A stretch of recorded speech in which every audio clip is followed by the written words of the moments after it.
Welcome back. We have a topic that you're going to want to know about. I'm here with Mary Fain Brandt, and she is a career coach. You're a LinkedIn strategist. Yes. I mean, you do all sorts of stuff, and you're going to tell us about how to take control and be your own CEO of your professional journey. Love that. But first, tell us about what you do, because your job is very interesting to me. Thank you. Yeah, so I'm a career and LinkedIn strategist, and I started off being a career coach because I was going through a career transition.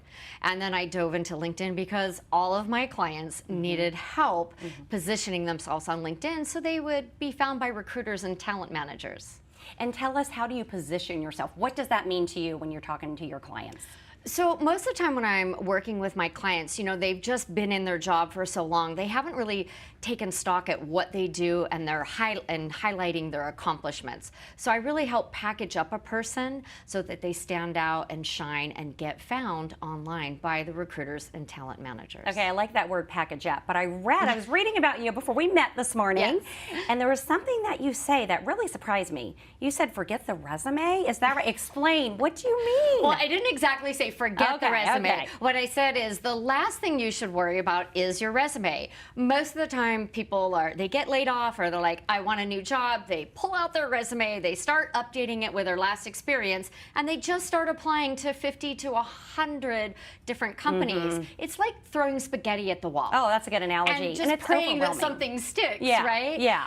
You really want to take stock of what you've been doing, what your talents are. What did you have the biggest ROI on at your last position or last company before you do your resume? Okay, go back. What's ROI? Return on investment. Okay, so makes just sense. like when you were working at your company, when did you have the biggest success? When were you the happiest? What projects were you working on? Okay, and also we were talking about the packaging it up.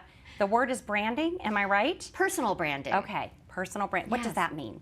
So most people, when you hear the word branding, you think of marketing and companies, Nike, Target, Tiffany's, right? We all know their branding. Personal branding really elevated in 2020 because of the pandemic. So personal branding is, what are you known for outside or besides your skill set?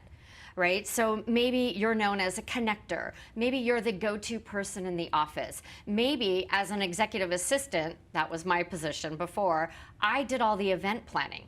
So I'm an organizer, I'm an event planner. That is part of your personal branding, bringing people together. So you take your personal attributes and then you incorporate it into your professional brand. Yeah, so personal branding can really help elevate you against your competition, can help stand out, and you can do that on LinkedIn as well. You can showcase your personal brand. Yeah, I'm on LinkedIn, and it's a wonderful resource. What is the 3C method?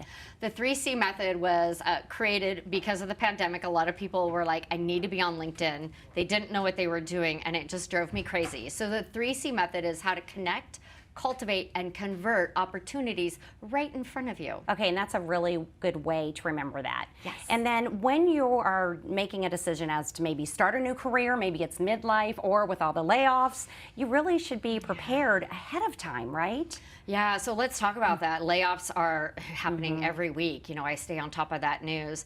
And I just want to throw out a fact there. The average adult in the United States will work approximately 96,000 hours in their lifetime. Don't you want to be happy and fulfilled?